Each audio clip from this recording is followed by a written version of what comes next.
Hello, and welcome to another episode of the Studio 78 podcast. I am your host, Nache from NacheSnow.com. I hope you all are well. Also, to all my moms out there, happy Mother's Day. Huge happy Mother's Day to my mom, because I feel like the reason why I do what I do and I have like this artistic and crafty spirit is because of her. So happy Mother's Day to you, Mom. Anywho, I have Nicole Capó Martínez on today. I think you guys are going to love her. But before I get into the episode, if you could take a few minutes and go to Apple Podcasts, rate me 5 stars. I greatly appreciate it. If you're listening on YouTube, if you give me a thumbs up. And wherever you're listening, please just go ahead real quick. Just hit that subscribe button. And also remember, sharing is caring. So if you love hearing about Nicole's story and you think it can inspire another entrepreneur, please pass it along.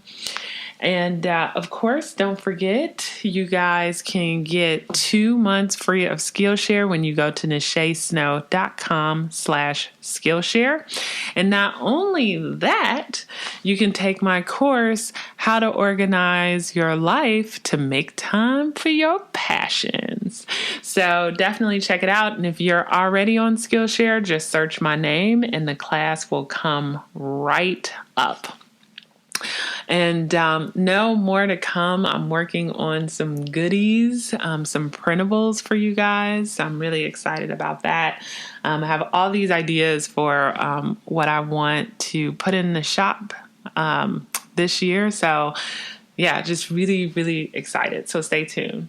But anywho, let's get to today's guest. Her name is Nicole Capó Martínez. And by day, she is a florist and retail manager. But by night, she is an author. And she self-published her book of poetry and essays a couple of years ago. And since then, she's written 2 more books. So we're going to dig all into her story, why she decided to do it, what motivates her, how she made time in order to get it done, all of that good stuff. I think you guys will really be inspired by her story and her passion, just not to do the things she loves, but there's clearly like a passion for other and people in there too that helps drive what she does. So anywho, let's just get right into it. Here we go. Hello, Nicole. Welcome to the podcast. Thanks for having me. So happy to be here. Yeah.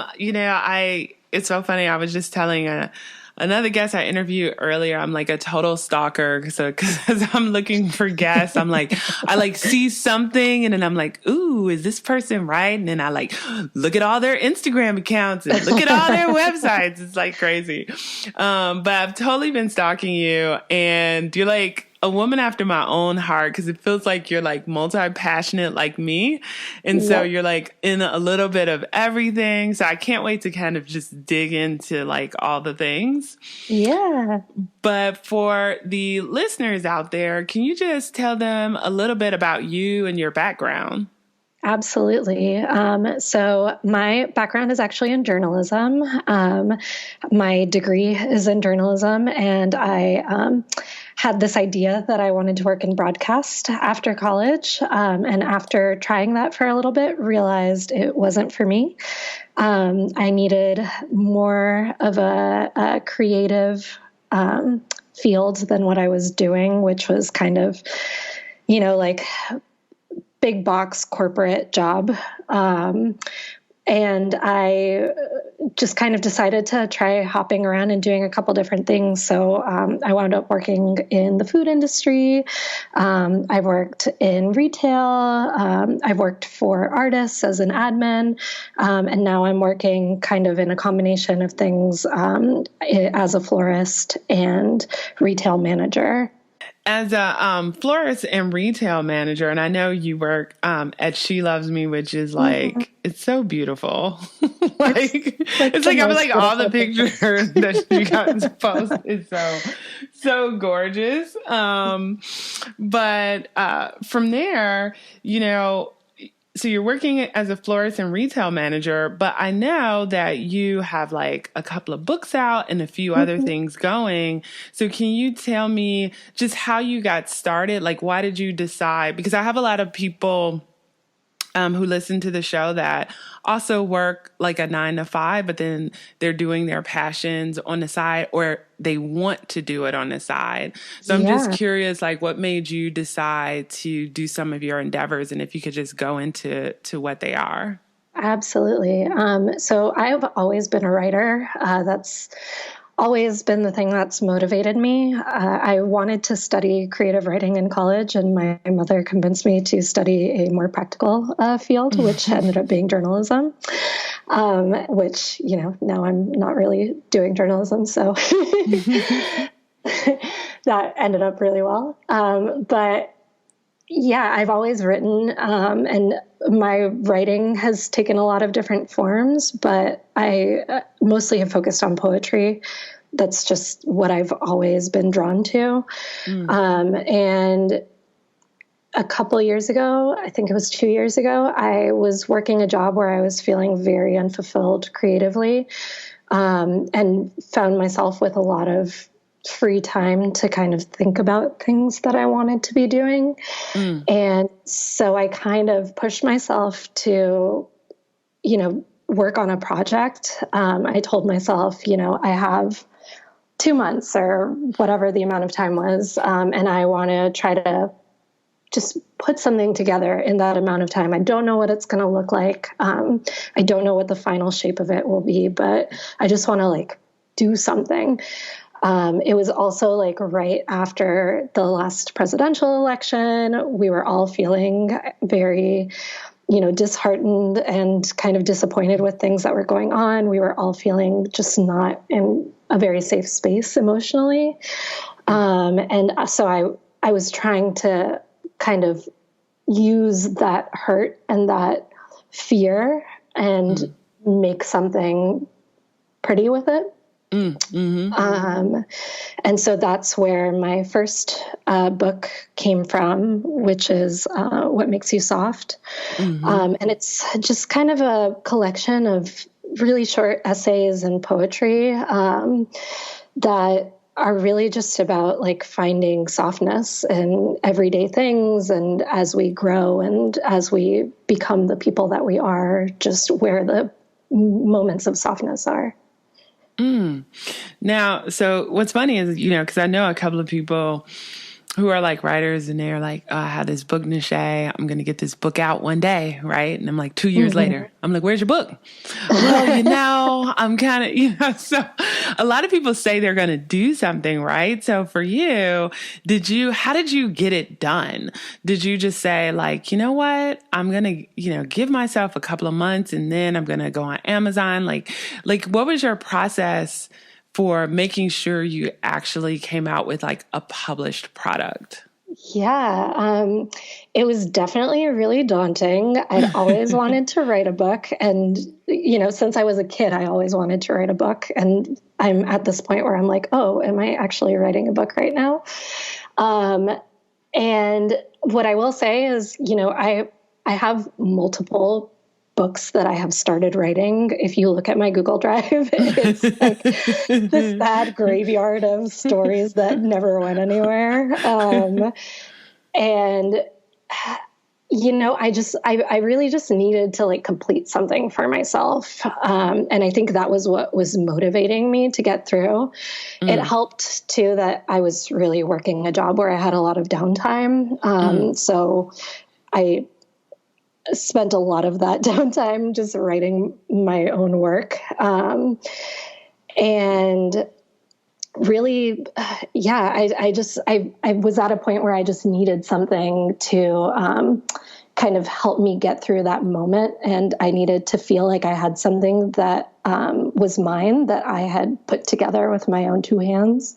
And that was kind of the driving factor that helped me to get it done. And I remember not really like knowing if I was done or not really like having that moment of being like, voila, this is complete. You know, I Right. just kind of reached a point where I was like, okay, like this seems like a thing that can go out into the world. And I talked to a couple people about it. I think I showed it to maybe one or two people.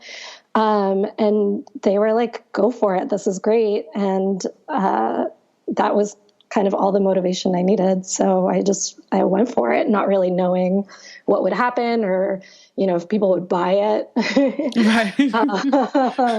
if anyone would even be interested in reading it. But yeah, I hit a point where I told myself like, okay, I'm just going to do it and see what Yeah. happens. And was it like within a few months or like a year? Yeah. I wrote that first book probably in like less than 4 months. Yeah. I was just like really going for it In this every day. space. Yeah. Yeah.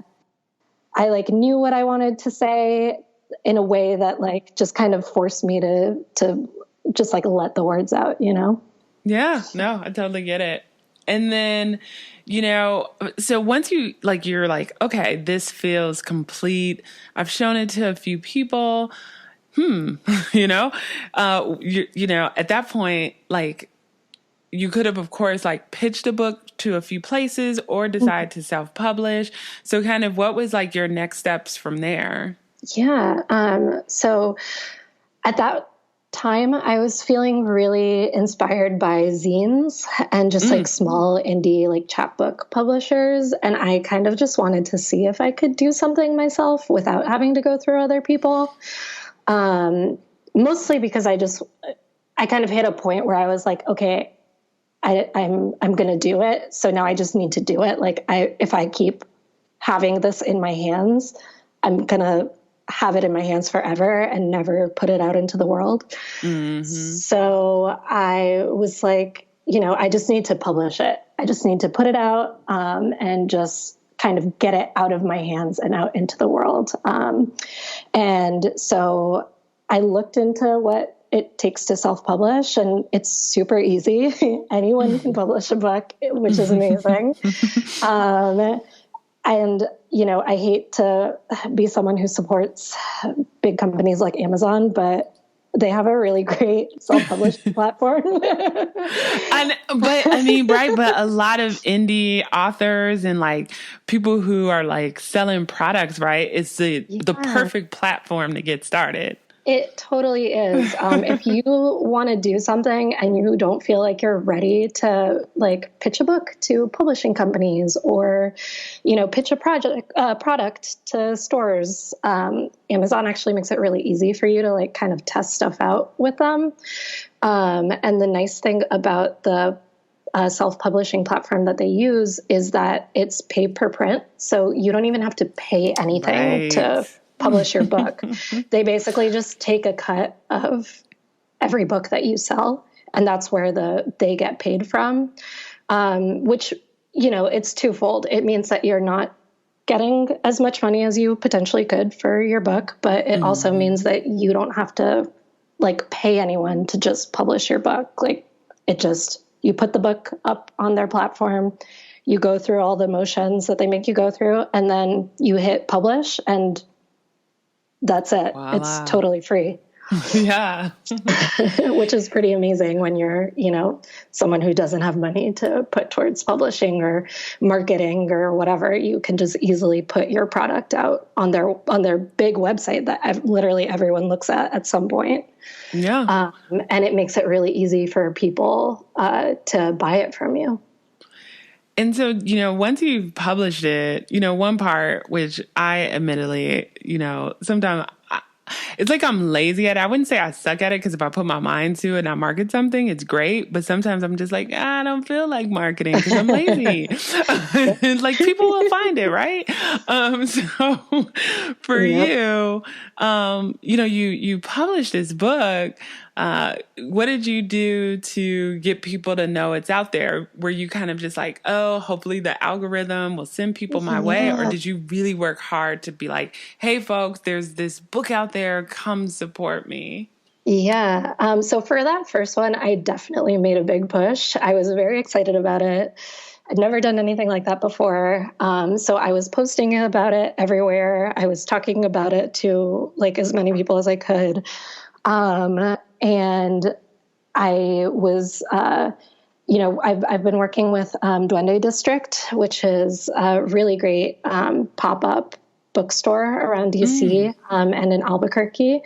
And it's books by and for people of color. So I help them with some social media stuff. I help with events. I help with restocking pop-ups in DC. But at the time, I was working a lot of events for them. And so I kind of just got invited to come read some of my stuff. And so that helped a lot. It helped me spread the word. And I was able to like sell books that way too. So I definitely feel like that was probably the book that I did the most marketing for. Because it just happened to be at a time when I had a lot of resources. And also I was just very excited to do that. Like I published a book. Yeah. And what was the name of the pop-up bookstore again? Duende District. Duende District. I've never heard of that. I have to check that out. So she's really awesome. Her name is Angela Spring. She lived in DC for a long time. She recently moved back home to Albuquerque to have her first baby. And so she opened a pop-up over there, but she still has pop-ups here in DC. And so I kind of help with all the DC based stuff. And what I really love about, what you said about her pop-up too, is it's promoting books for people of color, which I think are really important, because even with products too, like sometimes when I go to some of the big craft fairs in the DC and sometimes in the Baltimore area, I'm a little disappointed because I wish there was more kind of diversity and inclusion when it comes to like, some of the vendors, So I really love that she's doing this. Yeah, that's pretty cool. Yeah, it's definitely been it's been a really great resource for me to build a community here. I feel like I went to college here in DC, and I love the people that I'm still friends with from college. I love the people that I met when I was in college, but the truth is a lot of them are white, and I didn't really have a community of people of color until I started working with Duende District, and I started meeting people through there. And I've met a lot of other Puerto Ricans through Duende District, which is awesome. I got to do a poetry reading to help fundraise for Puerto Rico after Hurricane Maria. And that was all through Duende District. So I owe a lot of gratitude to her. Power of community. Yeah. Definitely. And then also I wanted to ask, for that first book, as far as the cover and formatting the inside, did you get help with that? No, I did that all myself. The photos that I've used for my book covers have all come from a really amazing website called Unsplash. Oh, love Unsplash. Yeah. It's the best when you're a broke creative. So that's what I've used for the art for my covers. Also, What Makes You Soft had some art in the inside of the book that are just photos that I took from Unsplash. But all the formatting and everything I did myself. I did it all through Google Docs, another great free resource. But I mean, it's like the day and age that we live in is beautiful, right? With Google Docs and Amazon, like you can really build a product from nothing, right? And then put it out there in the world, which I think maybe people who were born in the last, 20 or so years don't realize, like, it was different back in the day. Yeah. We have like a wealth of resources at our fingertips. And I think not everyone realizes that, which is pretty terrible. So I'm always like trying to like cheerlead for all those things that are available because like I said, anyone can publish a book. Anyone, and so the yeah. fact that everyone isn't doing it is kind of mind blowing to me. Right. Because it just takes effort, like just Yeah. taking like action and doing Yeah. it. It takes time. It takes a little bit of like persistence, but like you can do it. You just got to, put your mind to it. Whereas back in the day, you could write a book, put all this effort into it, but you would have to like shop it around to all these people. And then if you didn't have an agent, then it was like too bad, so sad, Yeah. No one would ever see what you did. Exactly.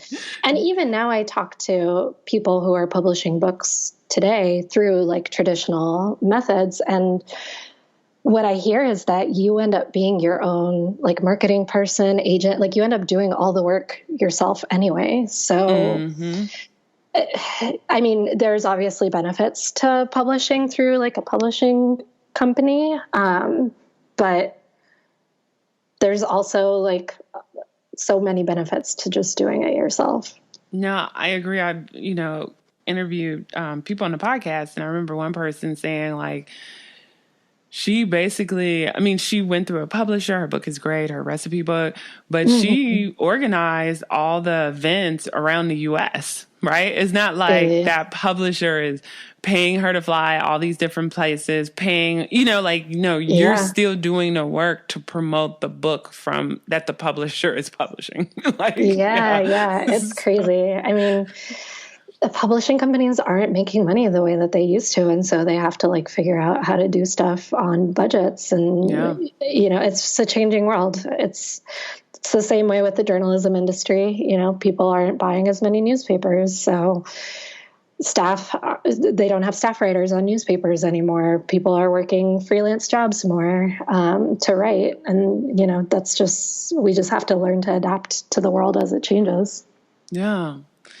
Now I'm assuming, and you can like tell me like, whoa, Nache, but I'm assuming that what makes you soft was like successful, like you met your goals, whatever those goals might have been, because then you produce, like you said, mother tongue. Yeah. And so, so can you just tell me a little bit about why you decide to do the second book? Yeah. So I really didn't have any goals for Makes You Soft. I'll be honest. My goal was just to like do it. And then I saw people were buying it and I was like, well, I guess if you want to. That's cool. So what makes you soft? It did better than I thought that it was going to do, because I didn't think it was going to do anything at all.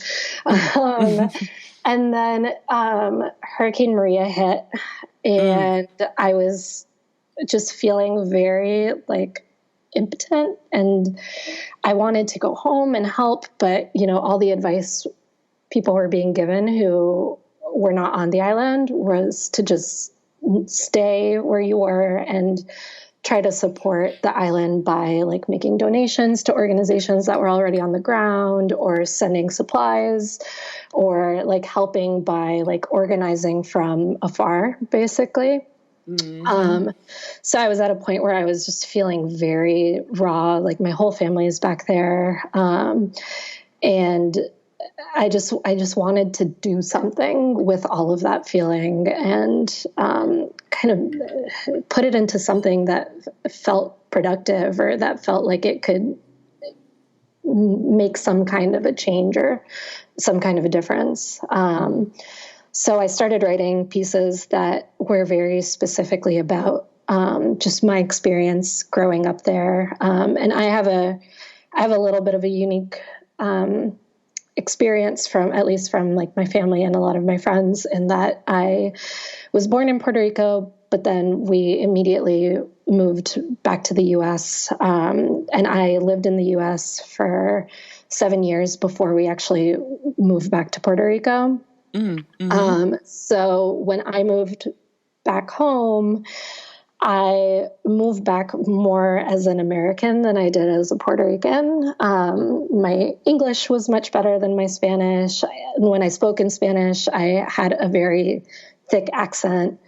I didn't really grow up watching a lot of the stuff that like my cousins grew up watching or reading the same things, or, you know, the some of the cartoons that I grew up watching were different because like Cartoon Network is huge back home, but when I lived in the US, we watched Nickelodeon. So it's like little things, but when you're like 7 or 8 years old, it They makes a matter. big difference. Yeah. And how you like are treated by people or how you act around other people your age.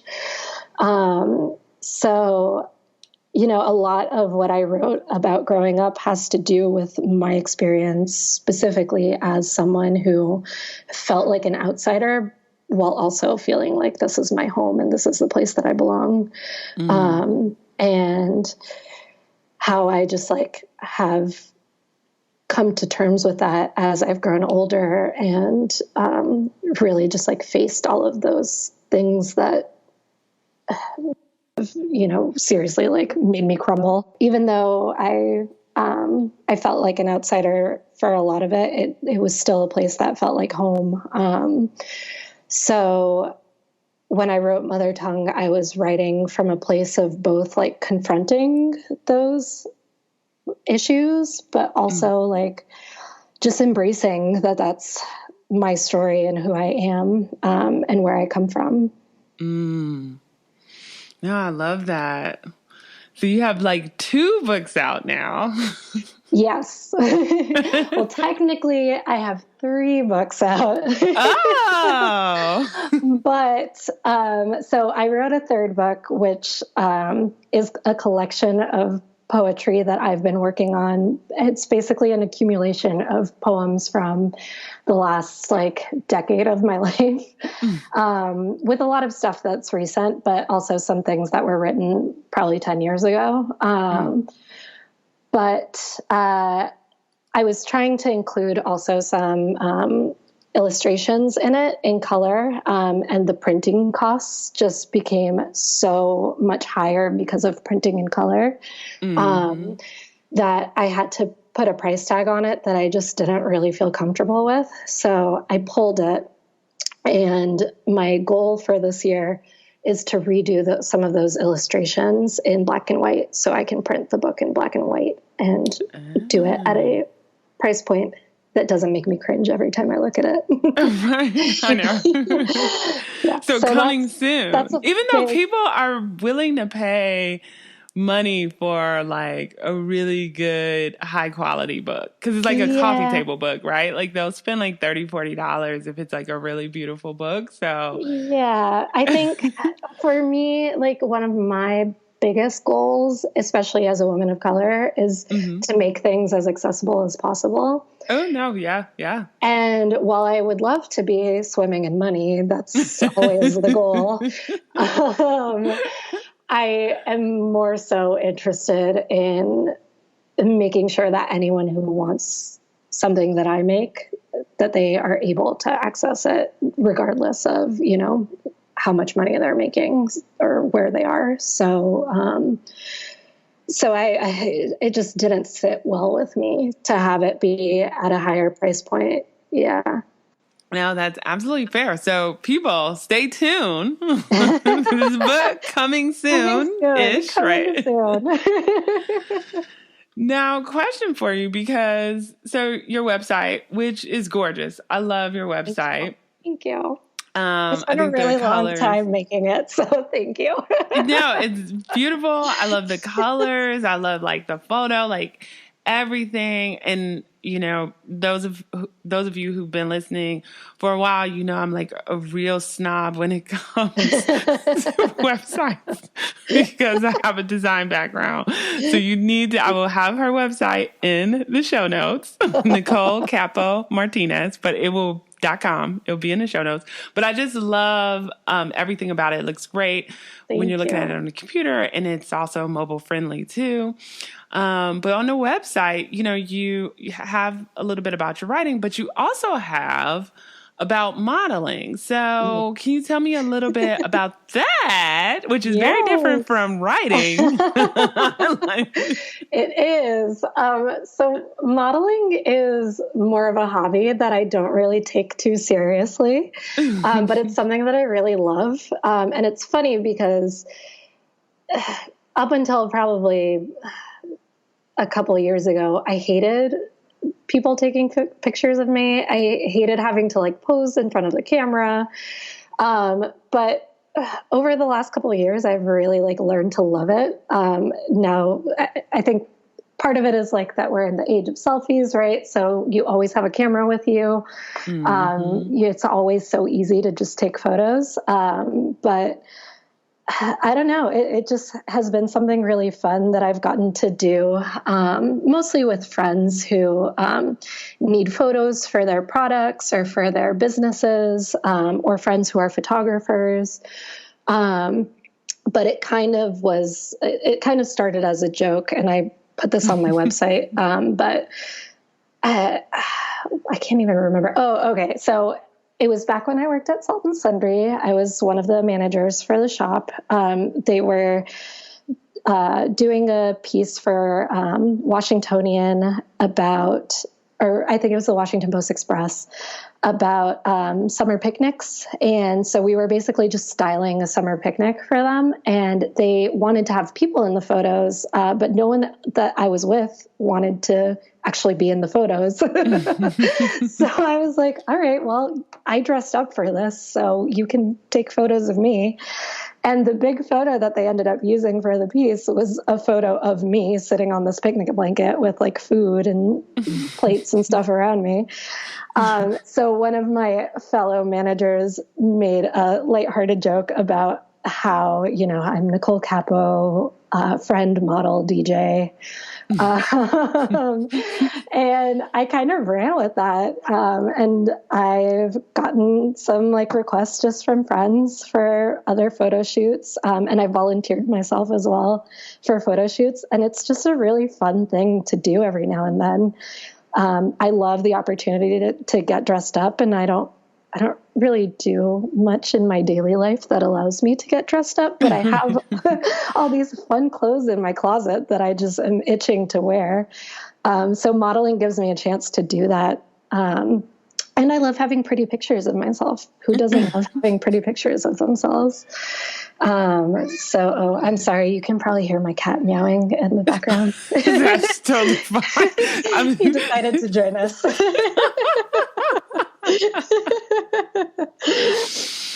But you know what I also love is, when you see like the pictures of, products from jewelry designers or what have you, sometimes you don't see a lot of women of color. Yeah. And so I think you're kind of contributing to that too, where people can see themselves when they're looking at some of these product photos. So it kind of diversifies like the photos that people are putting out. So it's not just white women, it's also black, brown, red. So I love that you're modeling, because you're adding some diversity to like this, space. Yeah. And it's funny. I don't really think about that when I offer to model for people.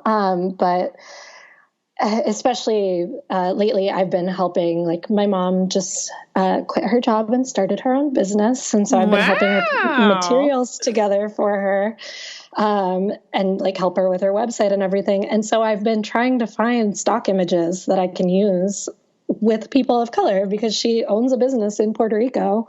Mm-hmm. So it should reflect what her clientele looks like. And it's been so hard to find photos. It is like the photos that you want, like quality photos, right? Yeah. That'll really make a brand pop. It's hard. Yeah, it's wild. And like Unsplash, again, which I use for literally everything. I had such a hard time finding photos that I could use for her that were specific to like what she's working in, which is the educational field. But that showed people of color. Yeah.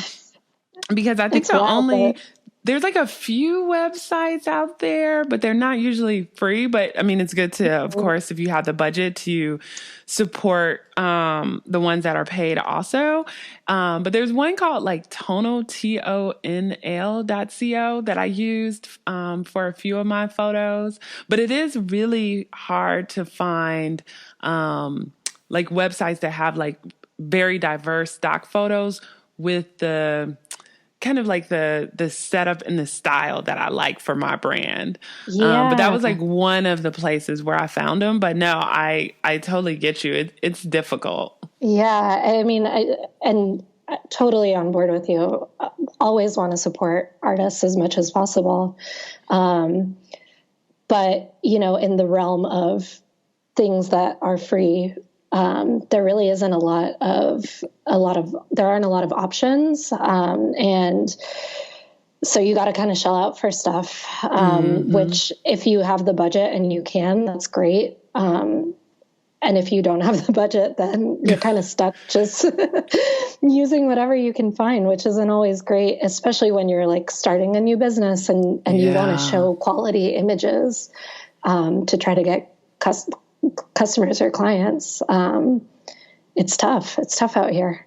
Yeah. I mean, you know, I wish too, and maybe this is a plug for all you photographers listening, to contribute more to Unsplash, because yes, it's free, but I'm assuming, I don't know, I can't say this for sure, but some of those photographers, by having like a subset of their photos for free, they probably also have maybe some of their photos on some of the big stock photography sites. And that's just like free advertisement for them, or maybe it helps them get customers, you know, as far as like, you know, shooting for brands. So it's a good way to get yourself out there for free while also helping others have more diverse photos for their brands. Yeah, I think definitely like in that community minded, like let's all help lift each other up. I'm so on board with like, if you do a project and you have extra stuff that you're not going to use for that project, figuring out a way to make it free for other people to use, where then you're helping lift them up. I think that's amazing. And that's why places like Unsplash are so great. It's a really great resource especially for like people fresh out of college, people who are starting new businesses, people who are trying to get off the ground with little to no budget. I think as much as we can help each other out in those ways, that's awesome. Yeah. And then I just wanted to ask you about, you know, as I was stalking you, of course, I saw that you had an Instagram account, and I'm going to butcher this word. Do I even attempt? I can help you. Thank you. Yes. Can you tell the listeners the name and what it's about? I assume we're talking about Curandera Club. Yes. Yes. So Curandera Club was another passion project I started while I was at a point in which I needed something creative to do, and wasn't really feeling fulfilled by what I was doing in my day-to-day life. And the goal of it was to help bring people together, particularly women of color. That was always my aim. And it started with, it was, again, right after the last presidential election, feeling really frustrated and trying to figure out what I could do that would feel productive. And so I was talking to a bunch of friends, and we talked about putting together a fundraiser for N Street Village. It's a really great nonprofit in DC that provides housing and support and all kinds of services to homeless women. Oh, very cool. And we decided to host a fundraiser. I had a really good friend help me with like organizing it, and then a great, amazing group of women who were there the day of to help with everything. And we got a bunch of local artists and makers to come sell some products. And that kind of was the seed that started Curandera Club.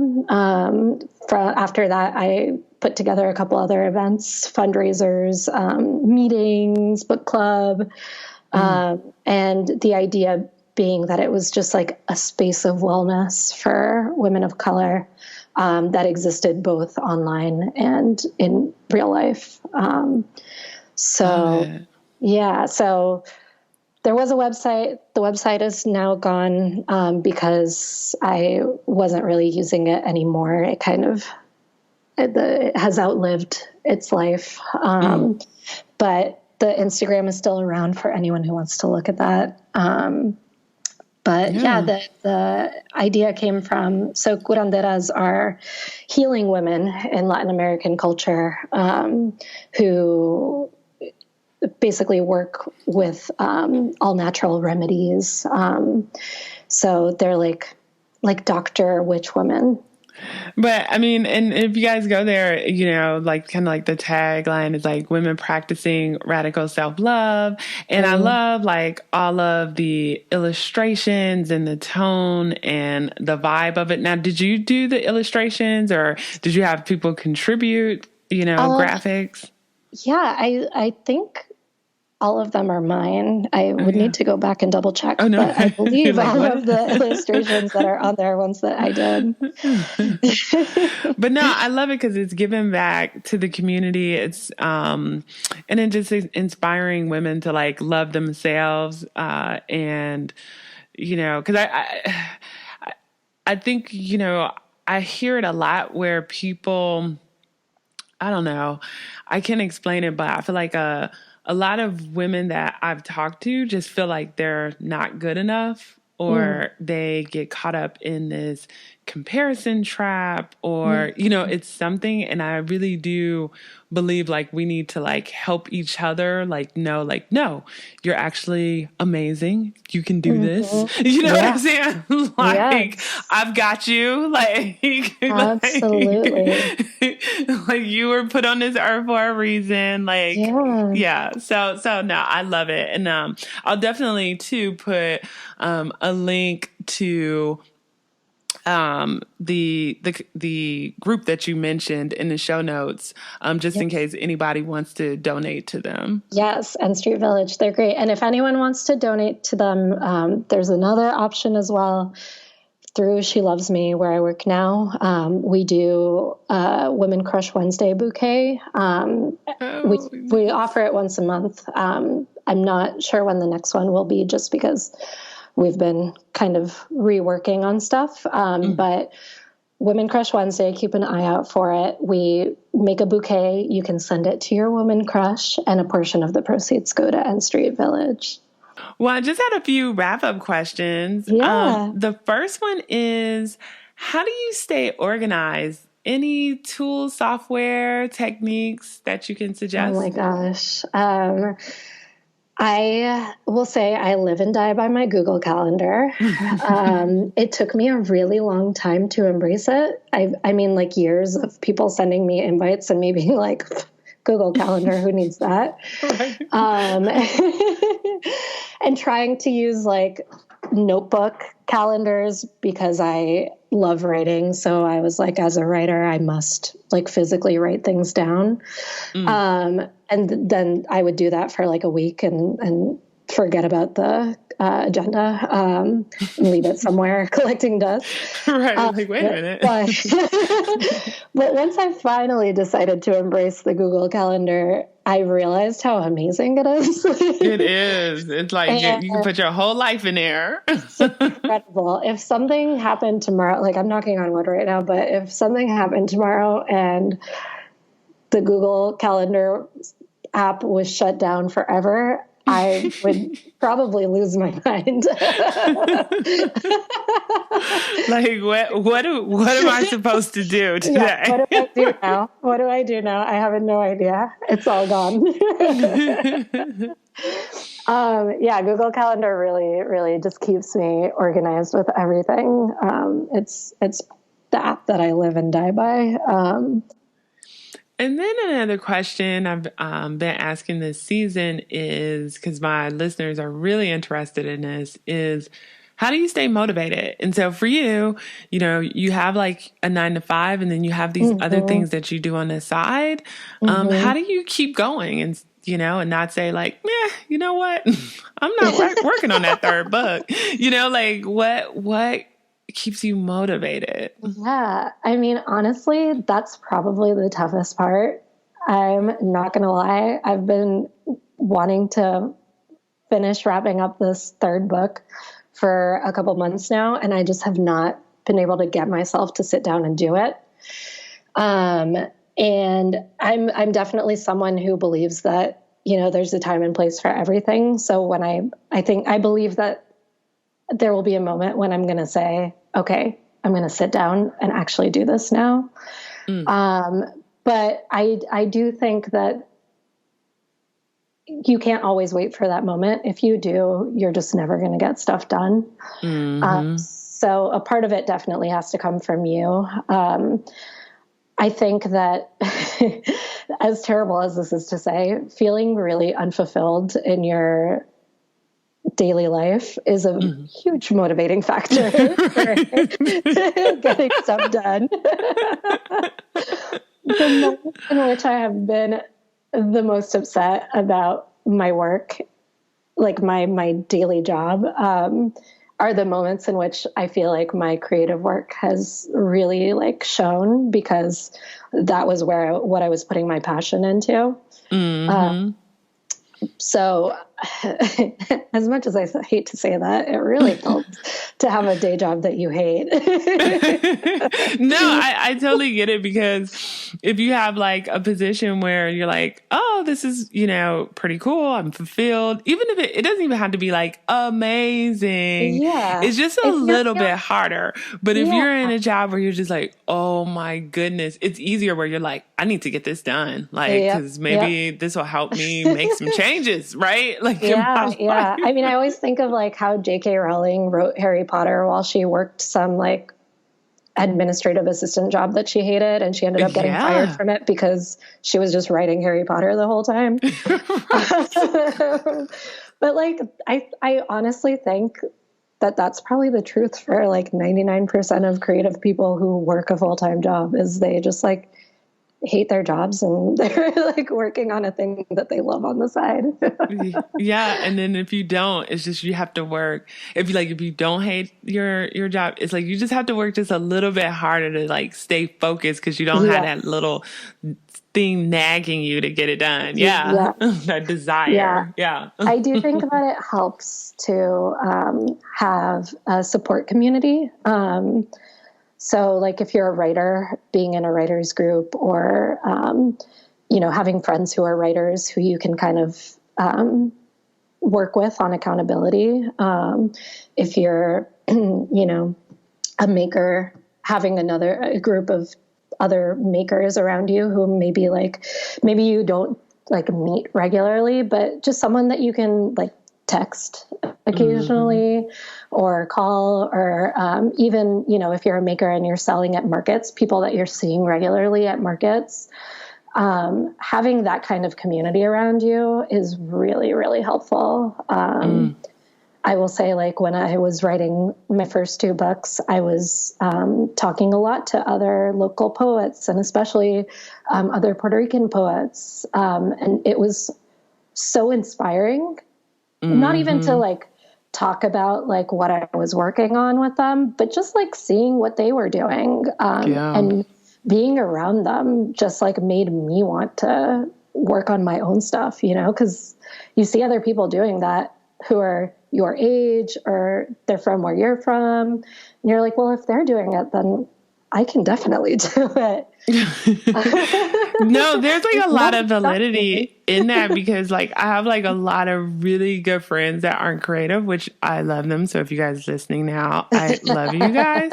However, when I'm around my like creative people, like friends or associates, that's when I like come home and I'm just like, oh my God, I need to get on it. Or I'll have Yeah. like a new idea of like how I could do something in, mosaic glass, or, you're fueled by other creatives. So if you Yes. surround yourself with them, it really does make a difference. Yeah. Yeah, it's just like being inspired all the time. Mm-hmm. And like there's only so much inspiration you can get from like going to a museum or like, watching a really great movie or reading a book. Like obviously that will inspire you to do something, but it's a totally different feeling being around other creative people who are talking passionately about the things that you're interested in. Yeah. That really like kind of can set it off for you. Where, you come home inspired. You're like, oh, well, this person was doing this thing in this way that I never thought of before. I want to try that too. Yeah. Yeah. Build your community, people. It's important. It's important. And then just please let people know where they can find you, your website, any social media handles, just like all the things you want them to know about. Yes. So in person, you can always find me at She Loves Me. I'm there every week. And I'm happy to make you a pretty bouquet of flowers if you come visit me. If you want to find me on the internet, my Instagram handle is at nicole.capo, Capo.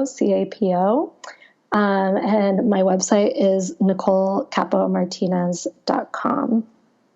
No, that's perfect. And everybody check out her website. Like I've been looking at my website and I'm like, I need more green in it because I'm a plant lady now.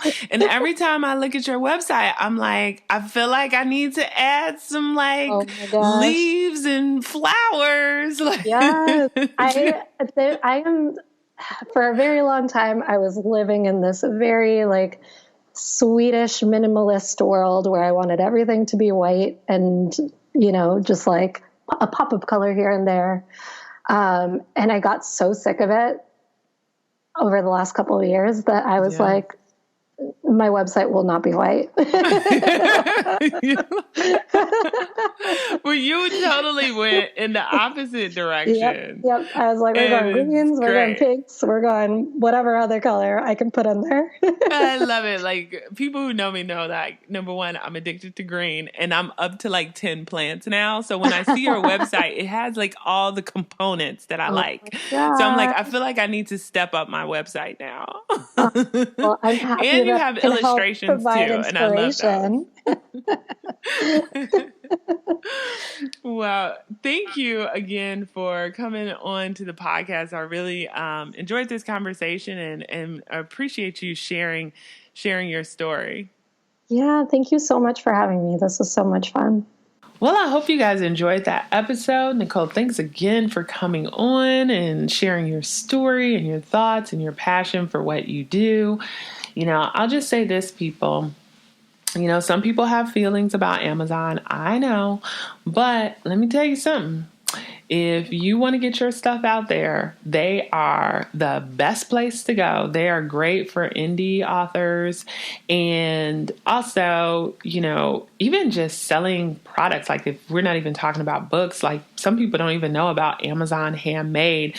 They are a great place for very small businesses to make money. So I think sometimes people just look at Amazon as this big box machine. Yeah, okay. But there are a lot of very small businesses that are on there that are trying to survive right now and make money.